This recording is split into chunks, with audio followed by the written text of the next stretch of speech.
Hello, friends. This is Dave Hurwitz, executive editor at ClassicsToday.com, here with great recordings you've never heard of. Now, some of these I've talked about already in other circumstances. They've appeared in lists or surveys or whatnot, and they didn't get special treatment. Some of them did, but you need to talk about them more than once because the bottom line is now I've done like 3,600 videos plus, and the chances that they're going to pop up or that people are going to find them is, well, diminishing by the second. And you know what really sort of blows my mind is that you can't repost things on YouTube. It's a very odd thing. I was trying to figure out how that works, but it doesn't. Once you post something, it's there forever. And if I wanted to rerun a video or relabel it or talk about something or feature certain artists, over time, like I do at ClassicsToday.com, where we can do anything we want, whenever we want, you would have to delete the old video and repost the new one, which means all the comments would get lost. It's a very, very strange system. I understand the logic behind it in the sense that, they need to give each video its own special link and whatnot, and it's dated somehow. I don't know, but that's the way YouTube works. And so if somebody knows how to repost things, that would really be great because I could do some of that, but that's not the point. I mean, this is a different series and we're talking about these recordings for a different reason. I mean, we always talk about them because they're either great or terrible or whatever, but they fall into different categories. And so today I really want to re-talk about one of the greatest ever recordings of Beethoven's Fourth Piano Concerto that you've probably never heard of. It features the amazing Czech pianist Ivan Moravec, who passed away fairly recently, and he's accompanied by, wait a minute, let me get this, because this is in the Moravec portrait box. It was available separately as a performance. I don't know if it still is. One can only hope. But anyway, it's the Fourth Piano Concerto featuring, it's the Orchestra of the Vienna Musikverein, which is probably some pickup group, under his brother-in-law, Martin Turnovsky. Now, this was originally released on VAI. I think that's where it was. And, oh my goodness, what an amazing performance. It was recorded in 1964, I think, or thereabouts, or in the Musikverein, yeah. And 1964 is what it looks like, somewhere around there. And it is absolutely, 1963, pardon me, in Vienna, on October 6th and 7th.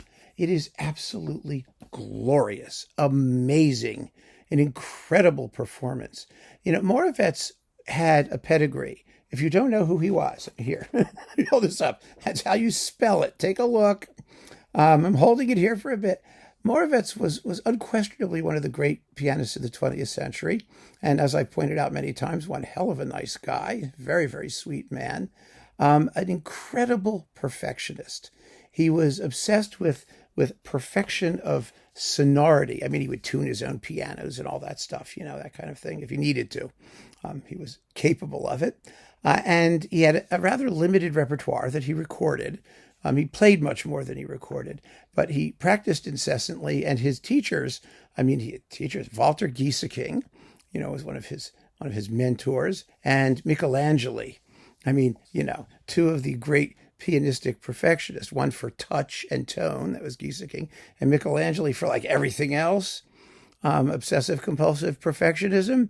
But Moravec had all of that obsessive compulsive perfectionist, but also qualities, but also a great humanity and intelligence and musical insight, and his Beethoven is amazing. He didn't record much. He did the third and fourth piano concertos, pardon me, and a bunch of sonatas and other little things, and that's about it. But this fourth piano concerto just, Turnovsky is a very fine conductor. He's got the orchestra playing really well. But of course, the star of the show is Moravec. From the very, very opening chord, there's perfectly weighted, glowing. Incredible. And his phrasing is effortless and songful. And the tempos all make perfect sense. The second movement, the interchange between the piano and strings. It's a real dialogue, with colors galore in the sonority of the piano and the emotional affect, and then the finale has lots of spunk and muscle. Moravec was not a shrinking violet when it came to, making a good hard sound when he needed to. He just wanted the appropriate sound. And you hear them da da da da da da da da ba ba da dum ba da dum ba bum da da dum piano ba da dum, and it's like whoa. And he re-recorded the fourth. He did it again for Supraphon with Moravec, and it wasn't nearly as good, I have to say.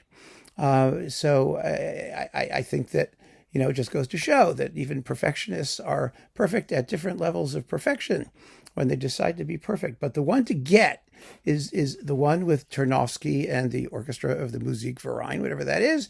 And now it's on Supraphon in this box. You can probably download it. You can maybe still be able to find it on VAI. But if you love Beethoven's Fourth Piano Concerto, and if you don't know Beethoven's Fourth Piano Concerto and are looking for it, don't overlook this recording, because the pianist was not one of the biggest names. He didn't tour as widely as he wanted to. He never had big name artist representation. He had his wife. Basically, they did everything over the phone, the two of them. But wow, what a great, great, great, great artist, and what an amazing performance of this most Mozartian and beautiful, and in Moravec's hands, sensuous of Beethoven piano concertos. It's just amazing. So keep on listening, friends. Thanks for joining me, and take care.